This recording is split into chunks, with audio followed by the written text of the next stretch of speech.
तो आप सभी को मिंजर की बहुत बहुत मुबारक। इस बार जैसा आपको अवगत है कि जो हमारा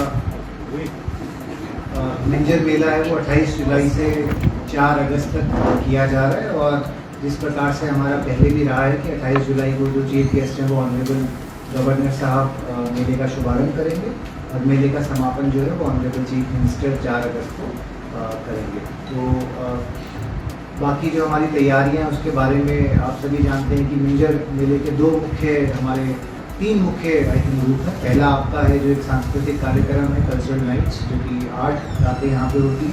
दूसरा आपका है स्पोर्ट्स इवेंट, जो कि विभिन्न प्रकार के खेलों के हम लोग आयोजन करते हैं, जिसमें लोकल चंबा के खिलाड़ियों को और बाहर के जो खिलाड़ी हैं वो आके अपनी प्रतिभा का प्रदर्शन करते हैं। और तीसरा एक है जो हमारी रीति रिवाज और जो यहाँ की संस्कृति को जो सरोजने की और दिखाने की जो हमारी तरफ से कोशिश रहती है। तो इन्हीं तीनों चीज़ों को देखते हुए ओवरऑल मिंजर की तैयारी करी गई है। जहाँ तक आपका चंबा के रीति रिवाजों की बात है तो जो MC चंबा है उनके तरफ से शोभा यात्रा की तैयारियाँ की जा चुकी हैं। साथ ही में जो हमारे लक्ष्मी नारायण मंदिर है जहाँ से करीबन शुरुआत की जाती है। मिंजर हैं जो कि मिंजर मेले की एक पहचान है जो विश्व भर में प्रसिद्ध है। उस पर भी हमने प्रयत्न किए हैं कि हम थोड़ा इको फ्रेंडली होकर प्लास्टिक का जो यूसेज है वहाँ पे रिड्यूस करें, ख़त्म करें। एंड जितना भी हम हमारी लोकल सॉल्यूशंस को सहेज सकते हैं उनको सहेजने की हमने इस मेले के इस बार के आयोजन में हम लोग कोशिश करेंगे। ये कोशिशें पहले से चलती आ रही है और उन्हीं के फाउंडेशन पे इस बार का जो हमारा प्रयत्न है वो बेस्ड है। कल्चरल नाइट्स के बारे में और बताने से पहले मैं निवेदन करूँगा SP साहब से कि जो खेल कूद प्रतियोगिता का आयोजन है और जो सिक्योरिटी रिलेटेड ब्रीफिंग है वो पहले आप लोगों को प्रोवाइड करते हैं। उसके बाद जो हमारा एक मुख्य प्रारूप रहता है मेले का कल्चरल नाइट्स और चीफ गेस्ट, उसके बारे में डिस्कशन और ब्रीफिंग उसके बाद करेंगे।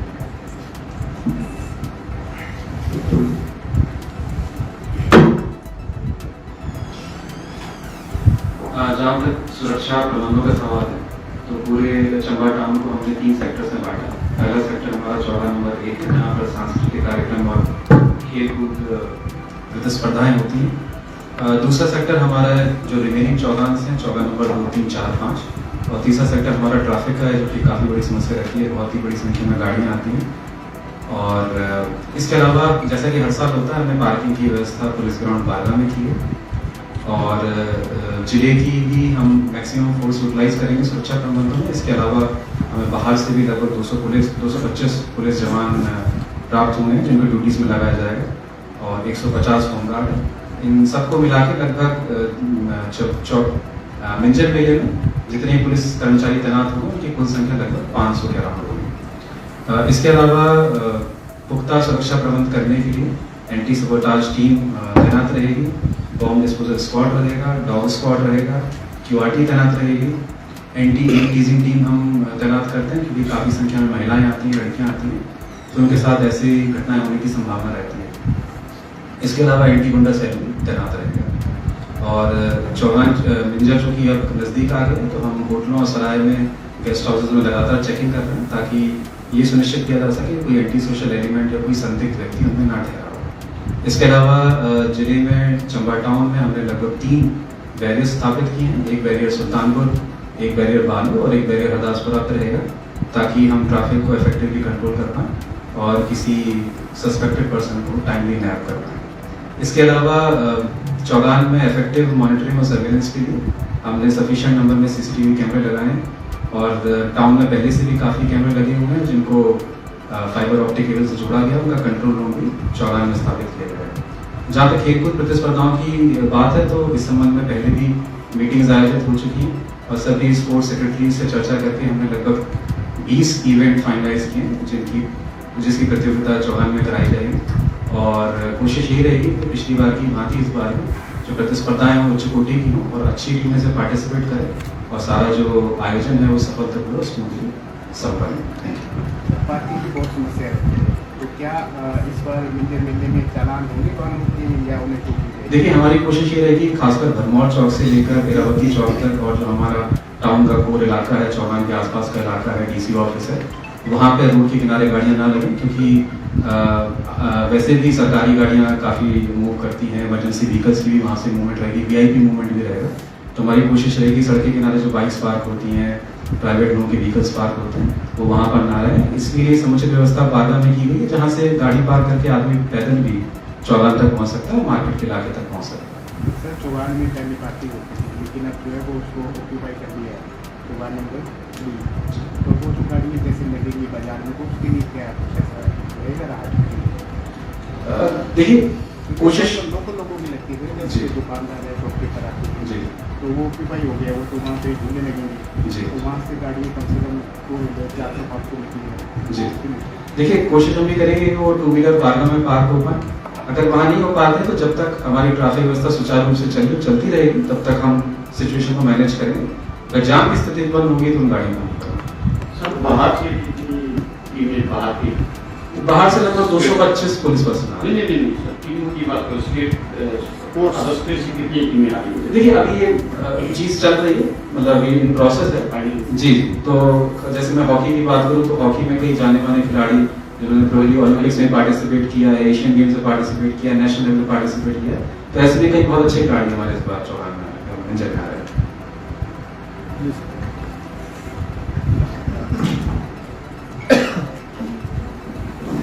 एसपी साहब का बहुत बहुत धन्यवाद। उन्होंने बड़े विस्तार में आप लोगों के साथ सुरक्षा और खेल कूद प्रतियोगिता से संबंधित जानकारी शेयर करी।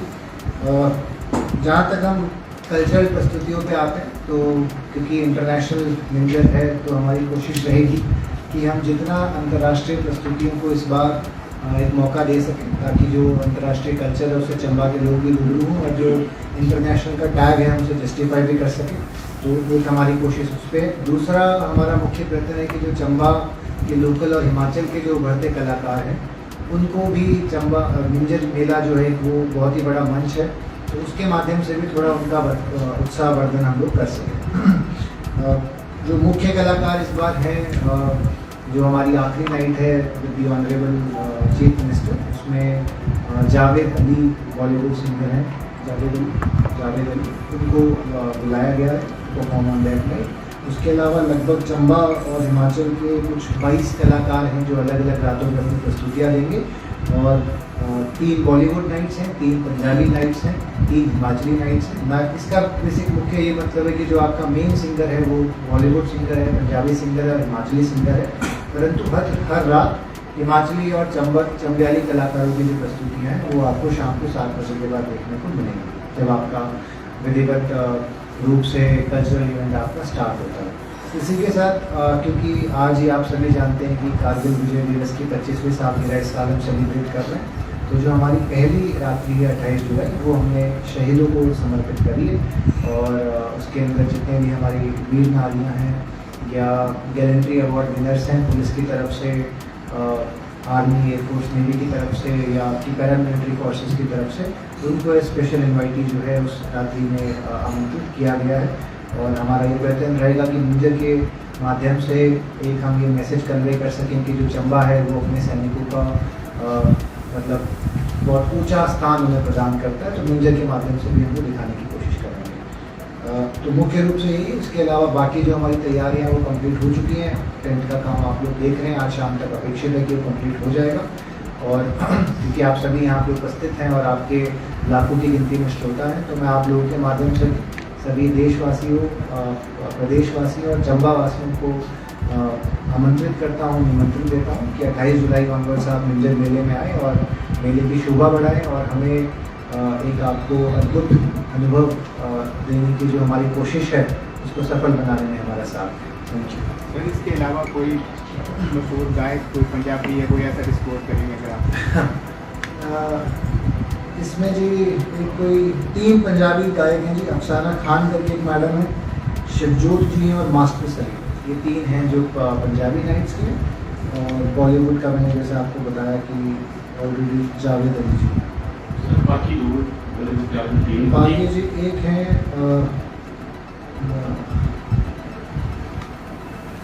एक है जी निकिता गांधी जी, और ठीक है जी वो एडीएम साहब अभी थोड़ा सा वर्कआउट कर रहे हैं, वो आपको बता दें।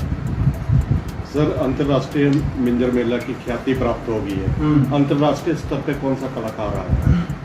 जी जी, अंतर्राष्ट्रीय जो प्रस्तुतियां हैं उनको दिखाने की आपको कोशिश की जाएगी, तो उसमें जो विभिन्न आपके कंट्रीज हैं उनके कल्चर को we will try to show, है ना। आपके यूरोपियन प्रदेश हो गए, एशियन कंट्रीज हो गई, अफ्रीकन नेशंस हो गए, तो इनका जो एक स्पेसिफिक कल्चरल एट्रीब्यूट है उसको मिंजर के मंच के माध्यम से चंबा के सभी लोगों को दिखाने की कोशिश करेंगे। और स्पेसिफिक कलाकारों की जो जानकारी है वो बिकॉज एडीएम साहब जो हैं ही हेड्स दी कल्चर कमेटी, तो उनके माध्यम से आप प्राप्त कर सकते हैं। सफाई का क्या रहेगा सर, क्योंकि अभी भी शहर के आसपास काफ़ी गंदगी है जी। एसपी सर की रेजिडेंस कोई जाए तो वहाँ बहुत ज़्यादा जो आए हुए लोग वहीं खुले में ही शौच कर दिए, तो उसके लिए क्या व्यवस्था है? जी, सफाई का जैसे हर साल हमारा जो म्यूनिसिपल काउंसिल है वो अपने स्तर पे टेंडर करती है, वो कंप्लीट कर चुके हैं। लगभग आई थिंक 90 के आसपास अतिरिक्त सफाई कर्मचारी इस समय पे लगते हैं। जितने भी हमारे आसपास के टॉयलेट्स हैं उनको एक बार हम रिपेयर करा चुके हैं ताकि उसके इस्तेमाल में किसी प्रकार की दिक्कत ना हो। आईपीएच की तरफ से भी जो वाटर सप्लाई कनेक्शन है, सीवरेज लाइन कनेक्शन है, वो दिया जा चुका है। और जो स्पेसिफिक मुद्दा आपने ध्यान में लाया है, तो हम कुछ एनजीओज़ की मदद से और जो हमारे लोकल चंबा के प्रबुद्ध लोग हैं जो प्रशासन का साथ पार्टिसिपेट करते हैं मेले के आयोजन में, उन्हें सेक्टर वाइज थोड़ी जिम्मेदारियां देंगे, खासकर जो हॉटस्पॉट्स हैं आपके, जैसे कैफे दूर हो गया, एसपी साहब के घर की तरफ सड़क हो गई, चौगान नंबर 1 और 2 के बीच का जो एक छोटा सा आपका रास्ता है वो वाला पोर्शन हो गया, ताकि वहाँ पे भी जो साफ सफाई की व्यवस्था है उसको बेहतर तरीके से मेंटेन किया जा सके, इंश्योर किया जा सके। मोबाइल टॉयलेट की भी कोई व्यवस्था रहेगी सर? मोबाइल टॉयलेट, हाँ जी, मोबाइल टॉयलेट जो है वो चौगान नंबर 1 में लगाए गए हैं। और अगर कुछ ही समय में मतलब मिंजर चालू होने से पहले उनको फंक्शन कर दिया जाएगा। लोगों का मेला है सर, और क्या लोगों के सुझाव दिए गए कलाकारों के चयन में या प्रशासन ने अपने स्तर पर तय किया? जी, जो आपकी कल्चरल कमेटी है वहाँ पे डिस्कस करने के बाद ये निर्णय लिए गए, परंतु उस कमेटी में लगभग 80 के आसपास लोग हैं और सभी के अपने अपने सुझाव, हर व्यक्ति की अपनी पसंद अपनी नापसंद होती है, तो प्रयत्न ये किया गया कि जो भी सुझाव आए हैं उन सबको संजो कर, और जो भी निवेदन बाकी कलाकारों से आए आप लोग के माध्यम से जो हमें रिक्वेस्ट रिसीव हुई है, उन सभी को कंसिडर करते हुए जिस प्रकार की लोगों की चाह थी कि भाई कैसे सिंगर होने चाहिए, उन्हीं को लाने का प्रयत्न किया गया। सर सब कमेटी से कुछ पता ही नहीं इसी ये भी मैं जी, मैं बोलूं मीटिंग एक में में से दूसरे बात कोई मीटिंग नहीं हुई। हाँ, सर, पूछा गया, हाँ, सर, अखबार एक- आता था। सबसे बड़ी दिक्कत यही सर एक सवाल पहले मेरा, वो बोलते सर, थे से बोल रहे हैं। सर ये मोबाइल नेटवर्क से रिलेटेड काफ़ी प्रॉब्लम रहती है यहाँ पे, तो आप ये एक पोर्टेबल जो मोबाइल टावर होता है क्या इंस्टॉल कराएंगे? क्योंकि मिंजर 22 में भी उसमें भी और 23 में भी इस बारे में जो तीनों आपके टेलीकॉम सर्विस प्रोवाइडर है उनके साथ डिस्कशन है, तो एक जो सेल ऑन व्हील्स, बात है कि तो बड़ी अच्छी बात है। ठीक है जी, ये बहुत ही बढ़िया सजेशन है, एंड क्योंकि डिस्कशन में है तो वी आर होपफुल कि ये हो और जाए। सर डूम में वो जो है अग्निशमन की जो व्यवस्था है फायर से रिलेटेड, तो उसको आप अगर देख रहे हो तो बहुत ज़्यादा बेटर रहेगा। जी, जो भी आपके ये डोम स्टैब्लिश हैं, स्ट्रक्चर स्टैब्लिश है, ये सभी जो है वो फायर सेफ्टी नॉर्म्स को कंप्लाई करेंगे, उसी के बाद वहाँ पे कमर्शियल एक्टिविटीज जो है प्रारंभ होने की अनुमति दी जाएगी। सर मेरे प्रश्न था किया था सर, कमेटी वालों को कोई पता ही नहीं इस चीज का, नहीं अभी बंदे बैठे हाँ, सब कमेटी का जो आप कह रहे हैं, सब कमेटी तो किसी से पूछा तो पूछ लीजिए। देखिए, सब कमेटी से जो चर्चा हुई थी, उन्होंने कहा 3 बॉलीवुड 3 पंजाबी नाइट्स होनी चाहिए। हमने पहले भी कहा था कि ये हम अपनी चादर के हिसाब से सॉन्ग पसारेंगे, तो अब जो सुझाव आते हैं वो तो बड़े बड़े आर्टिस्ट के भी आ सकते हैं, पर हम अपने हैसियत के हिसाब से आर्टिस्ट को बुलाते हैं। बड़े आर्टिस्ट आ चुके हैं। हाँ, पहले भी बड़े बड़े आर्टिस्ट आ चुके हैं, तो उस हिसाब से हमने अपने आर्टिस्ट को वही मीटिंग है। उसके बाद एक और मीटिंग होगी जिसमें हम बताएंगे कि चंबा के कितने कलाकार हैं, हिमाचल के कितने कलाकार हैं, और कैसे रिप्रेजेंटेशन मिल रही है चंबा के अलग अलग कल्चरल एस्पेक्ट्स को। तो that will be A separate meeting, but this is the overall holistic picture of Minjar Mela which is presented by one activity. Sir एक वो दिक्कत रहती है, स्वास्थ्य से संबंधित है। पिछली बार भी ऐसा ही होता है, मेले में लोग आते हैं बाहर से, उनका ना कोई हेल्थ चेकअप होता है ना कुछ, उसके बाद कुछ तरह की बीमारी फैल जाती है, जैसे पिछली बार आई फ्लू टाइप का फैला, फिर उसके बाद लोकल लोग भी उसमें जो है चपेट में आए, तो इस तरह की कोई व्यवस्था नहीं है जो बाहर से आते हैं इधर, जिनका कोई हेल्थ चेकअप या तो वो भी करवाएं वहाँ जाके, या कुछ इस तरह की व्यवस्था भी करेगी। मेला जो है वो बेसिकली एक फेस्टिविटी का माहौल है, और ना यहाँ पे कोई इस प्रकार का हाई ऑल्टीट्यूड इशू है कि आप सबका हेल्थ चेकअप कराएं, तो ये मुमकिन नहीं है कि हम जो 4-5 लाख लोग मेले में शरीक होने आते हैं सबका हेल्थ चेकअप करवा सकें फ्री। ओनली जो रिटायर करने आते हैं ओनली। ये भी मुमकिन नहीं है कि बाकी मेडिकल टीम जो है वो वहाँ पे सेटअप होती है, तो अगर किसी को बीमारी किसी प्रकार की प्रतीत होती है तो वो चेक करवाया जा सकता है। परंतु ये मुमकिन नहीं है कि आप इस स्तर पे इतने बड़े आयोजन में सभी को ये मैंडेटरी करें कि बिना हेल्थ चेकअप के हम आपको एंट्री नहीं देंगे। सर, जैसे लोगों का कहना है कि भाई पहले जो मंजूर होती थी वो 12 बजे तक होती थी, लेकिन अब 10 बजे तक तो जी, ये सुप्रीम माननीय जो हमारा सुप्रीम कोर्ट है उनके आदेश हैं कि आपकी जो भी लाउड स्पीकर का इस्तेमाल को लेकर है, और ये सिर्फ मिंजर मेले का आयोजन नहीं परंतु जो आप लोग पारिवारिक आयोजन भी करते हैं, चाहे जगराता हो चाहे शादी ब्याह हो, वहाँ पे भी ये लागू होते हैं कि रात को 10 से लेकर सुबह 6 बजे तक लाउड स्पीकर का जो उपयोग है वो बैन है। हिमाचल सरकार ने स्पेसिफिकली 8 रातें हैं जो पूरे स्टेट में सुप्रीम कोर्ट की परमिशन से एग्जेम्प्ट करी है, जिसमें मिंजर की जो आखिरी रात है जिसमें आपको रात को 12 बजे तक लाउड स्पीकर का उपयोग जो है वो अलाउड है। जब तक ये डायरेक्शंस और कोर्ट के जो निर्देश हैं ये लागू हैं तब तक इनका पालन करना हमारे लिए अनिवार्य है। सर, अब जैसे मिंजर मेला आ रहा है सर, हिमाचल में पॉलिथीन वैसे ही बैन है सर, चंबा में भी बैन है। हाँ जी। अब जब सर बाहरी राज्यों से जो दुकानदार आएंगे तो सर वो उनका मैक्सिमम जो माल होता है वो पॉलिथीन में होता जी। है, उसके बारे में सर क्या है? जी, सिंगल यूज प्लास्टिक क्योंकि हिमाचल में बैन है और इसके अंदर विस्तृत गाइडलाइंस हैं जो गवर्नमेंट ऑफ एचपी के द्वारा इशू करी गई है। तो जो हमारा डीएफएससी डिपार्टमेंट है वो बेसिकली इस चीज़ को मुख्य रूप से इम्प्लीमेंट करते हैं। तो टीम्स हमारी कॉन्स्टिट्यूटेड है, वो रेगुलरली इंश्योर कर रही है, चेक कर रही है सिंगल यूज प्लास्टिक किसी भी प्रकार का जो बैन है एज पर द गाइडलाइंस वो ना है। थोड़ा बहुत कई बार छूट जाता है परंतु हमारी ये पूर्ण रूप से कोशिश रहेगी और रेगुलर इसके इंस्पेक्शंस और चलानी की जाएगी। जहाँ पर भी कोई भी व्यक्ति चाहे वो चंबा के बाहर का हो चाहे चंबा का लोकल हो, वो सिंगल यूज प्लास्टिक जो कि बैन है उसको उपयोग करते हुए पाया जाता है। और जैसा एडीएम साहब बता रहे हैं कि जो भी हमारे बाहर के जो भी मतलब हमारा व्यापारी जो बाहर से आएंगे उनको पहले से ही इस बारे में सेंसिटाइज भी कर दिया गया था। जो आपको ठेकेदार हैं उनके रूम हैं लेबर ऑल्सो मेड अवेयर, और पीसीबी की जो टीम है वो ऑलरेडी प्री इंस्पेक्शन और प्री अवेयरनेस कैंप्स लगाने में चालू कर दी है। एक सर वैसे ही जो भी कलाकार आते हैं सिलसिला में मिंजर मेले जब शुरू होता है उससे पहले पता चल जाए लोगों को, क्योंकि मैक्सिमम तब लगता है पता जब आने वाले हाँ जी। तो ये हम कोशिश करेंगे कि आज शाम तक या कल सुबह तक जो लिस्ट है आप सभी के साथ हम लोग साझा कर दें, सभी कलाकारों की जो इस बार मिंजर मेले में अपनी प्रस्तुतियाँ देंगे। सर बोल रहे थे